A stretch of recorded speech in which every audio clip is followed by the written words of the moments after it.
153, just huge number. What worked well for you guys offensively tonight? You guys started this with that conversation we had earlier about the offense exploding. So we wanted to make sure we held up our end of the bargain, but it was just an incredible performance by the guys in that locker room. Sharing the basketball, touching the paint, kick out for threes, rebounding the ball. And I continue to say it goes back to our defense. When we can get stops, when we can rebound, and we play in the open floor, it's some of our best basketball. It's a really fun game to be a part of. And you guys got 2 days of practice there. Was there anything you guys tried to work on adjustment-wise that you felt like you put into that game and you saw it out there or anything like that? Play harder. That's number one. We have to play harder and consistently, no matter who we play against. We know we're more than capable. Defensively, play together, communicate, finish possessions, and offensively, share the basketball. Continue to play with confidence and share the basketball. Tonight was a good step in the right direction. You talked about the three-point shooting during practice on Monday, but it seems like, shooting is contagious. You guys make 26 threes. CJ has 9 of them. How much did his individual explosion lead to the entire team getting the flow? Yeah, CJ ignited the whole group. He got us going early.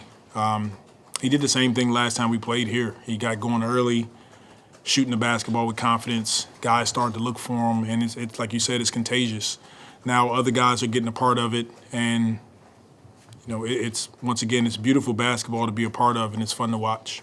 And since the start of training camp, you talked about the importance of increasing the volume of three-pointers, wanting to be one of those teams. And you guys have experienced some ups and downs with that, but just seeing how consistently it's been going up and up throughout the course of the season, how gratifying has that been? It's extremely gratifying to see the team buy into what we're trying to accomplish.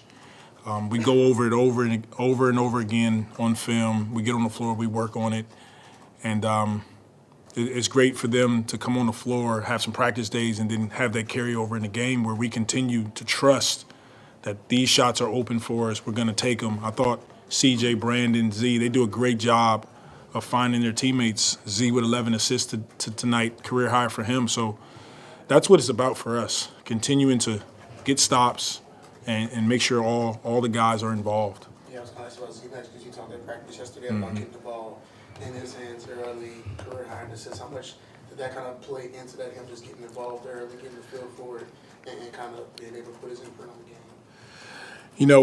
As we continue to learn our team, put the ball in his hands for the first few minutes of the game is important because now you have BI and you have CJ, you got Herb who shoot the ball well too.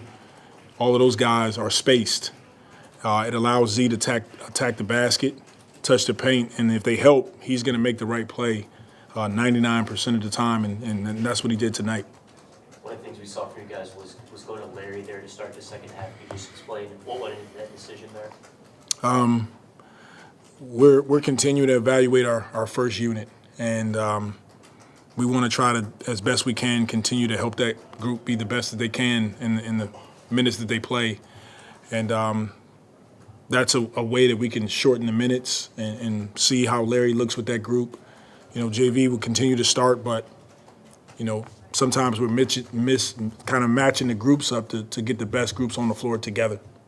Hey, Will, you had a franchise high in assists tonight, 2 of 41. But what's kind of been your message to this team to make them so unselfish like that, be willing to make those passes? Trust. That's what it comes down to. All of us, our players, everybody on the staff, the coaching staff, everybody just continue to trust in each other. And you have to do it even more when you play against the best teams like Phoenix. When I say Phoenix, that was our last game. Continue to trust each other. Continue to trust that if you make the right plays on both ends of the floor, the guy next to you is more than capable, and the energy, the ball finds energy. So I'm proud of our group. We all are. We're proud of this group, having the response that they had after last game, and we want to continue to build on it. They could have cut it to 6. Herb makes the block and Yeah. the steal. What about that sequence? I think that changed the game for us in the second half. Herb, like you said, he makes the block on Collins. We go down, score. I think they take the ball out. He gets the steal, dunk, timeout. Now it's a 12-point game. We're or 10-point game, something like that. It changed the game for us. It changed the momentum, and you don't want the game to come down to those plays because we were playing well. They got back in it, but Herb Jones made 2 incredible plays that really changed the momentum of the game. I know you just talked about it being buy-in with regards to 3-point attempts, but last 3 games it's 47 attempts, 42 attempts, 46 attempts. 2 of those nights you made over 23s. Is there something, I guess, like more specific of a catalyst, or like was there like more urgency stressed on getting this number of attempts up? Because that's a lot of attempts, and you guys are generating more than you pretty much ever have. You're breaking franchise records. Yeah. It's definitely, we're making a conscious effort to score when we have opportunities to, and the way the league is that we want a balanced offense, and we know we can get to the paint, we know we can get to the free throw line. We have to do better at shooting threes. Is what we came out of last season with, but it's a credit to our guys. They're buying into it, we're showing it, and they see the results. And that's the biggest thing, is when you get results early, when they see the difference in when we shoot threes and when we make them, it's hard for teams to stay in games with us. Do you think it's easier or more difficult to balance the floor when it comes to transition defense when you're taking more threes versus you're taking more twos? It's difficult. It's difficult to balance the floor when you have guys spaced, especially with the driving capabilities of Zion, of Brandon. You can throw the ball to GV in the post. CJ he's a 3-level scorer. Herb, you got guys that can all drive the ball, but they can all shoot. It's difficult to match up. Well, it seemed like you had Utah on their heels all night, and you noticed Larry Nance came in the first quarter. It seemed like every rebound he grabbed, he was trying to push the pace. Really? And then right after that, when Zion re-entered the game, he was really pushing the pace too after that. Is that really the identity of the team? Not only getting stops, but then just getting up the court as fast as you guys can? It was our emphasis coming out of the last loss. We watched film on it, and we got on the floor and worked. And that's the deal, is when we get stops, we let's get up and down the floor and let's play fast, let's play together. And tonight was a great example of that. And does it look like Zion to you maybe has more energy when he's going up and down the court like this in this type of game, has the ball more in his hands? He does. It's something that, like I said, we're learning more and more with our group and how to keep defenses off balance, and especially with the starting group, putting the ball in his hands early helps us. And so we'll continue to look at it, but we like what we saw tonight. Coach, you talked about bouncing back. You did it after the Nuggets game, also after the Clippers game, and now tonight after the Phoenix game. How do you like how your team's responding to tough losses with big explosive games right after? We enjoy it. We enjoy taking on the challenge of, we didn't play our best game, and let's come back and be better. And it's a credit once again to the character in the locker room. I'll say it again. I'm extremely blessed to have an opportunity to coach this team. Griff and his staff, they've done an amazing job of bringing in high character guys, and they make our jobs easy. But that's what you see when these guys go and respond. They care about each other. They care about the game.